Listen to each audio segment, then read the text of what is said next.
Welcome to MacDiscussions, brought to you by CFMU and The Silhouette. My name is Jacqueline, Community Outreach Coordinator here at CFMU, and today I'm joined by Sean Van Kunitz, Associate Vice President for Student and Learning, and Kim Dai, Vice Provost of Teaching and Learning, and our Board of Directors, Serafina Choi and Elizabeth Wong. Hello. So today we'll be addressing some questions that were posed by students on the topic of what questions do you have for McMaster University based on a post that we made on Reddit. And we've used the comments to compile a few key topics that we are going to go over today, so stay tuned. So let's begin right away. So our first question is, how is the university addressing overcrowding issues on campus? So maybe we'll start with Sean. Thanks for the question, Jacqueline. Yeah, and it's an important one. Physical space on campus for students is really important to the overall student experience. And so I can say that, and space takes a long time, new space. Part of the challenge is it takes a long time to bring that to fruition. So I think there's a number of projects that are either completed, are going to be completed in the near future that are dramatically changing the face of campus. So if you just go to the Peter George Center, which was completed, I believe, in about 2019, that's 335,000 square feet of student space, exclusively student space, including the 518 bed residence. So that one I'm sure many students are familiar with. It's got, I believe, 18% of our classroom space overall on campus is in that building. And in addition to the classroom and residence space, there's the Student Wellness Center, the Black Student Success Center, and other spaces for students, including study space. So that's a key addition. Now, what's coming online, and it's partially open now, is the expansion off of DBAC, off the athletic center. The fitness part of that space, that's 60,000 square feet. I know many students have been in the new Pulse. We're getting about 4,500 students through the Pulse every day now, and that might have been more in January when there were New Year's resolutions, but it's still very busy. But in addition to that, there's 40,000 square feet of student space that'll be managed by the MSU, that'll have event space, study, lounge, prayer space. So I think that'll be a great addition, and then what will help reduce any some of the space constraints, especially in Musk, especially in the winter when people are inside. And then when you factor in the McLean Center for Collaborative Discovery, which is a new building under the DeGroote School of Business, which will be designed for student use again, and not just students from the School of Business, but students from all faculties. That's 186,000 square feet. That should be online in a couple of years. And then we've got a couple of residences that are coming online as well, including Lincoln Alexander Hall, which is over 600,000 square feet of space.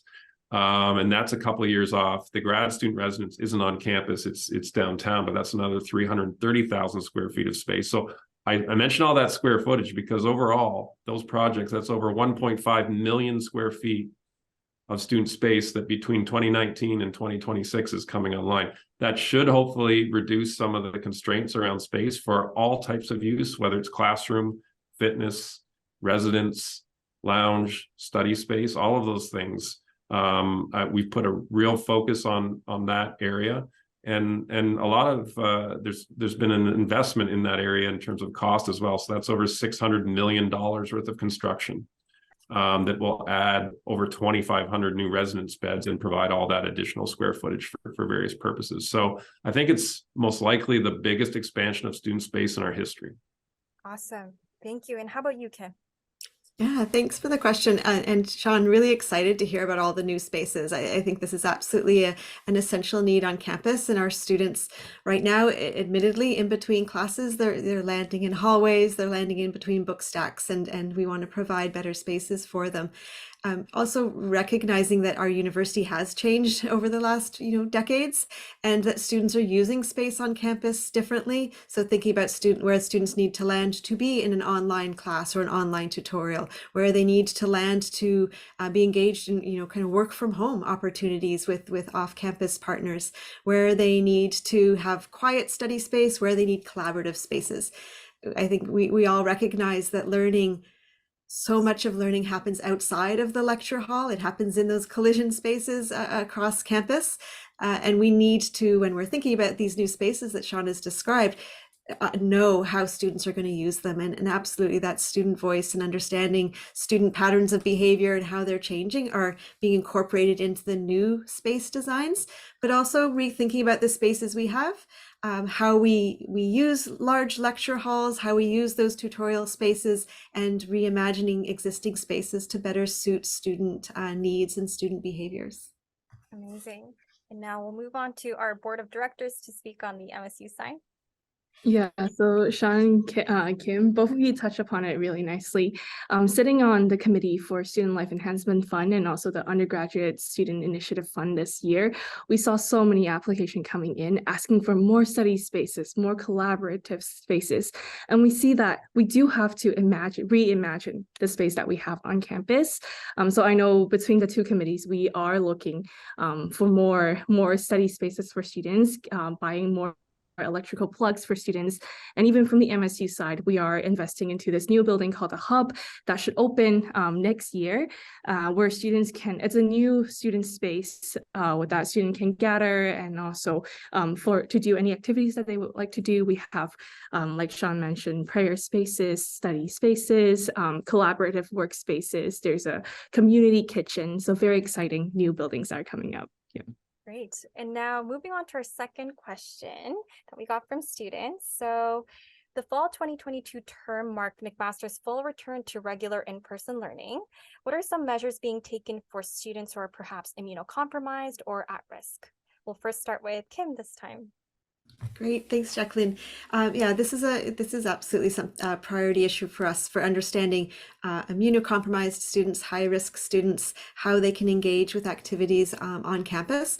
But honestly, also, I think when we think about access to campus, thinking about all the different ways in which our students need to access campus. The demographics of our students have changed considerably. Not everybody lives on or near campus. Lots of commuting students, lots of students who have commitments to their families, to their communities. And so really thinking about what access to campus looks like.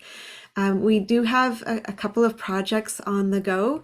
We just received from the provost some funding from a strategic fund that the provost manages that is focused on academic accessibility. And so really understanding the partnership between student accommodations and the way in which we design our courses with accessibility in mind, and looking at those as partners, not as two different silos.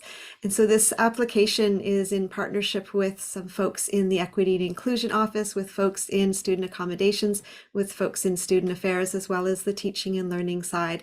And it really is intended to understand how students with accommodations of any sort can maintain that connection with the university if they're unable to come to campus and still continue with their learning. I think it touches upon also conversations around what learning is beginning to look like at McMaster for all of our students.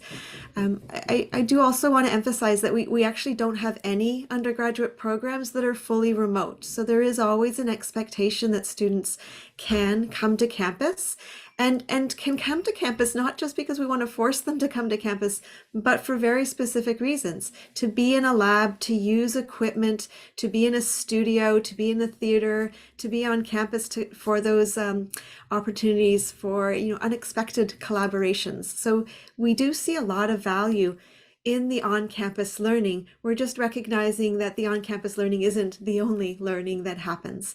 And so we want to make sure that when we have those in-person learning experiences, that they are accessible, that there are no barriers to learning. And when we have students who have short-term or long-term accessibility needs, we talk to them. We figure out what is the individual accommodation need that fits in more of a universal design around learning. So we recognize that we're still in a space around COVID-19 where there are many students whose health puts them at higher risk. And we have student supports to help them navigate through that, again, in partnership with faculty who are designing their courses to be more accessible. Amazing. Thanks, Kim. And how about you, Sean? Anything to add? Yeah, I don't have too much to add. I think Kim covered it well, but I think to be frank, it's a challenge that we're focused on, and one that is increasingly important. In the past decade, we've seen the number of students registered with disabilities increase by about 4 times what we had 10 years ago. And so our ability to keep up with the demand and the obligation to accommodate students appropriately is one that we take really seriously, and we're trying to meet that demand.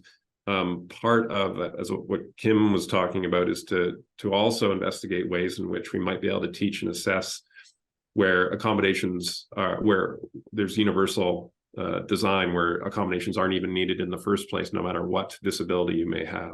And so that might reduce the demand there, but that's a longer term systemic change that will happen over time. And in the short term, we're just trying to find ways to improve our processes and find the resources to meet the demand of the many students who require it through services like student accessibility services. Amazing. And now, great, from the MSU, what are some measures being taken to accommodate students who are at risk? Yeah, so I think on our side, we mainly focus on the advocacy piece of this. So we're one of the people that are advocating to the university. So Kim and I have actually worked a bit this year on the Teaching and Learning Advisory Committee, where I think the MSU has been quite vocal in recognizing that we hope to see universal design for all courses on campus as well, but recognizing that there's a lot of nuances around contracts for professors, et cetera, and recognizing that it won't happen within the next few years, that's going to be a long-term goal. But we also recognize that we want all students to have opportunity to go to classes in person, recognizing there is a benefit to in-person teaching, but also recognizing that not all students will actually be able to attend classes in person, and working with professors to ensure that they have the tools necessary to succeed, and just recognizing that we want to increase opportunity. We don't want to move everything to online, which is, I think, a lot of the times people are saying is the solution, which we don't think it is we think students should have access to campus life because it's a big part of your university life. Students should be able to come on campus and have a good time, but they should also have the ability to, if they are sick, regardless if you are immunocompromised or not, like let's say you catch a cold, you shouldn't be down in the dumps because you think your professor is going to lower your mark due to a participation grade. There should be opportunity for you to, get that participation grade in another way. And there should be opportunities for your professors to accommodate you. And we think that there's a lot of digital tools that are coming out as well, and some digital tools that already exist that would help in this learning and just help students feel that they can succeed even if they do get sick. Awesome. So in light of talking about accommodations, so here's the next question from students. So if the pandemic proved hybrid models for doing in-person and online classes to be feasible, why is it not being implemented now? And can't students have access to alternative online content like Echo 360, for example? Let's start with Kim again. Sure, happy to. Yeah, this is definitely an area that I'm very much interested in right now. We are just in the process of launching our digital learning strategy, which is really taking that campus-wide look at what digital learning is going to look like at McMaster over the next few years. And when I say digital learning, I don't mean just online courses, but thinking of all the ways in which digital learning enhances learning both on campus, in our learning spaces, at home, wherever you are. And so I think it's a really exciting time to be thinking about this. You are completely right. We learned a lot during the pandemic. We learned a lot quickly. I think we would not have moved so quickly if we had not been in the pandemic. And we are very much focused on not going backwards, but moving forward when we think about digital resources in the classroom. That said, when I think about this question, there are a lot of complexities here, and some of it's semantic. So when we talk about hybrid learning, when I think about hybrid learning, it's something very specific. It's a course designed with 2 audiences in mind. You have an in-person audience and you have an off-campus audience. And you design your course to teach in that way so that you are addressing both audiences. Both are equally able to participate in the learning. As Elizabeth was saying, there might be different ways to participate depending upon where you're situated in the classroom.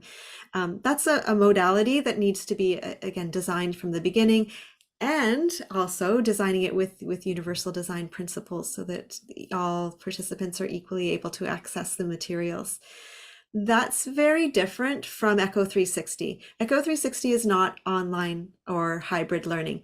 It's a lecture capture tool that is incredibly valuable on our campus, and we have embraced in a way that many universities haven't. Most of our large lecture halls have Echo 360 embedded right in the classroom, which means that the instructor actually doesn't need to do much at all. It's automatically being recorded. It can automatically be uploaded to Avenue to Learn. We have, since having all of this equipment embedded in our classrooms, strongly encouraged faculty to turn on that Echo 360 lecture capture for reasons that we've already touched upon. A student is sick. We don't want you coming on campus when you're sick because we want you to get better. We also don't want you coming on campus if you're contagious. And so we want students making best decisions about their health and the health of their community without that fear of losing participation marks or grades. And so lecture capture allows for those kind of one-off experiences. We also understand that students have complicated lives. They're holding jobs. They have home responsibilities.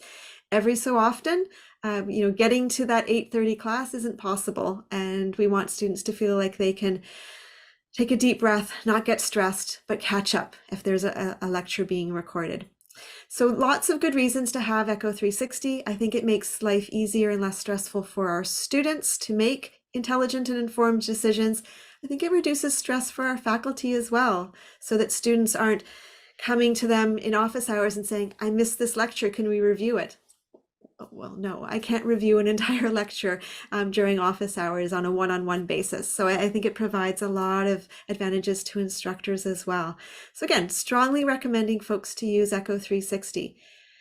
I'm finding that in first year that is happening. Those large lecture halls, instructors are absolutely seeing the advantages of it.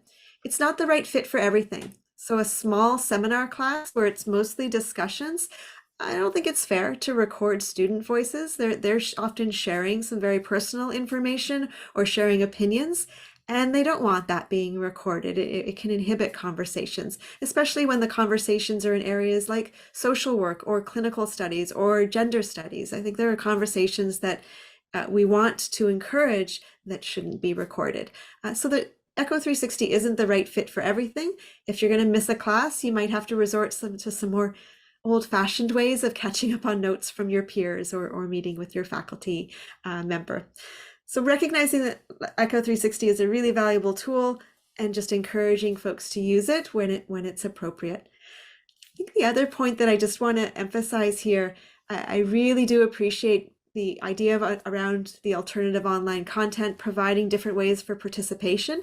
Just because students' personalities, they do participate in different ways. Not everybody's ready to raise their hand in a classroom of 400 students. And so online participation, I think, is really valuable.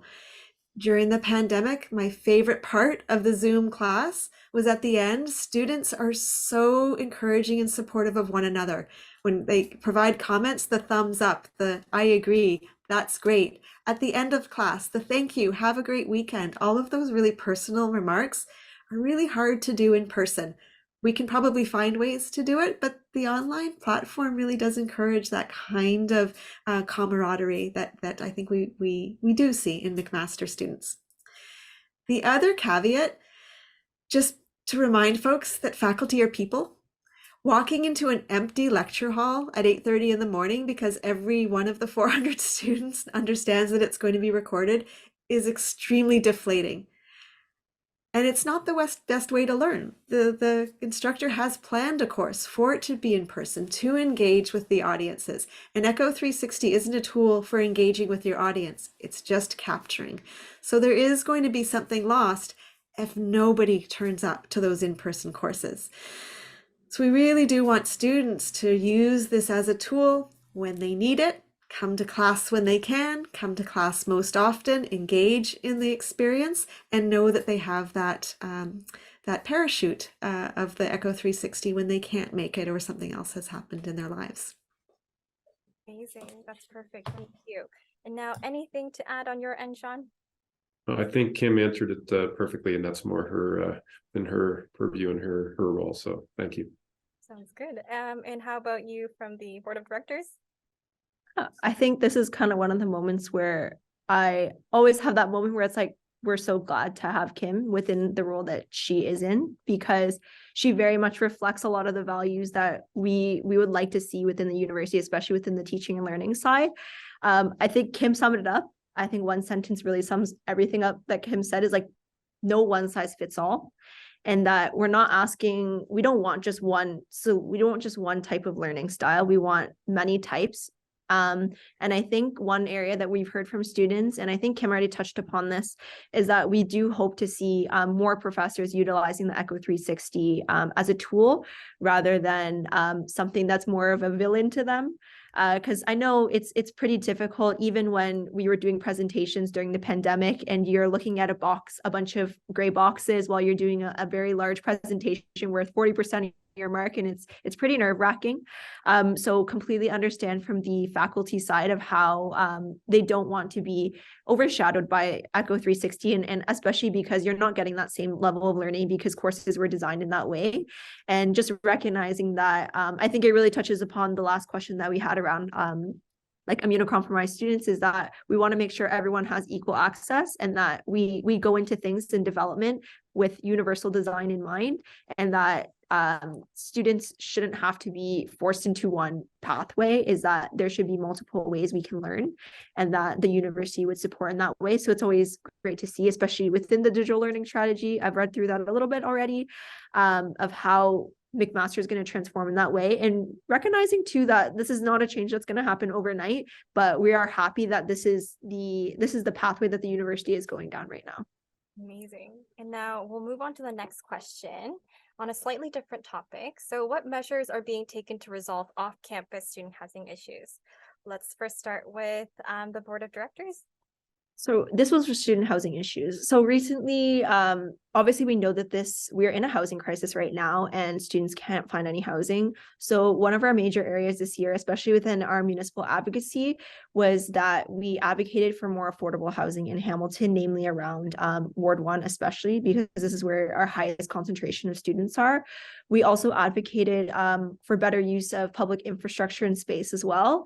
So one of the areas that we're asking for is that we're asking for our major transit station areas to be expanded, especially once on all areas, around the BLAST network, especially on the LRT areas as well. So if we increase these transportation channels and we allow for more buildings to be built in these areas, especially multi-used multiple unit buildings where students would have access to more, maybe even more apartment style, larger buildings where there'd be a lot more units for students to actually buy, because right now, like, space is a large issue, but we also don't want to compromise the little green space that we do have left in the city, because we recognize that, part of the things that we want to see is that we want to see McMaster students become a part of the community. We want grads to stay here. We want people to stay in Hamilton. We want to see grad retention, and we want to make this a city that we want to live in. So we don't want to do that by throwing up many apartment units and kind of getting rid of the beautiful green space and park space that we have, but we want to expand the areas that we have, and we want to develop the areas into more community-based and more friendly-based focus around our community, so then students can actually interact and we can integrate rather than kind of be our own little bubble, which I think we see a lot, is we're kind of seen as our own little city within the city. So we want to expand that and make sure that students do have accessibility to this. We've also done this on the provincial and federal scale as well. So a main point is I've done 2 lobby weeks now, provincially and federally. And a big point that we say is around student affordability in general. Everything is really unaffordable: food, groceries, living. Obviously rent is really expensive, so there is the benefit that came out with the federal government, but we've continued to highlight that these are not enough, and that the government should be putting more into reducing student tuition and paying more into the sector, as well as helping students with inflation costs, and recognizing that we do need a bit more increase in student financial aid. So there's a lot of areas that we're touching upon. That's a really brief overview, but I think it's important that we advocate on the same level as we're advocating to the university on the things that they can control. We're advocating to the provincial government, we're advocating federally and municipally. So we're trying to hit all of them, but recognizing that student affordability is always at the top of mind. And especially, I think that ties really well into housing. And now, for the sake of time, we'll move on to the next question, our last question for today. So what mental health services are being offered, and how is the university working to ensure that these needs are actually met? We'll first start with Sean. Thanks, Jacqueline. Yeah, mental health. I've been Dean of Students here for 10 years, and it's the topic that I've spent probably the most amount of time on because of its importance and how many students that this affects all of us. And so before I get into services, I mean, the way we look at it is that every part of the student experience, every touch point there is with the student in some way impact mental health.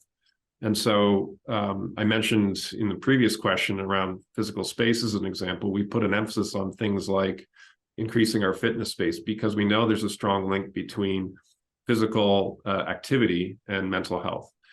We put an emphasis on, and the previous question related to housing, we also understand and recognize how important it is to be in a living situation that is healthy. It affects your mental health.